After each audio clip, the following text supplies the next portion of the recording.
Urte berria hastearekin batera aurrera begiratzeko unea ere bada, baina ezin aurrera begiratu aurrekoaren balantzerik egin gabe.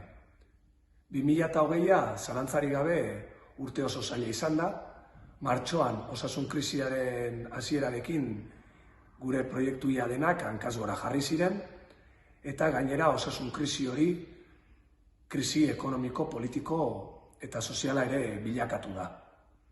Egoera guzti honek gure lehentasunetan aldaketak egitera behartu gintuen.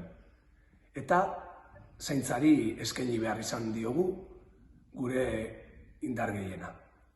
Horrexegatik, lehendabiziko hilabetetan zaintza sarea jarri genuen martxan, ondoren udako hilabetetarako egoera zaurgarrian zeuden haur eta gazteei bideratutako hezkuntza sarea jarri genuen martxan, merkatari eta ostalariei begira zergen kobrantza malgutu genuen, baita herritarri begira ere, eta merkataritza sustatzeko asmoz, bono kanpaina pare bat ere martxan jarri ditugu.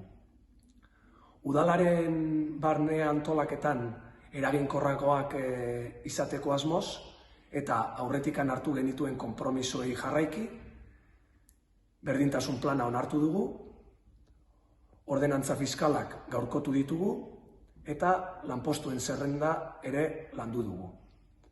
Horretaz gain, eta egoerak ahalbidetu duen heinean, kulturaren eta kirolaren aldeko apustua ere egin dugu, herri bizi batean sinisten dugulako, eta herri sortzaile batean, hain zuzen ere.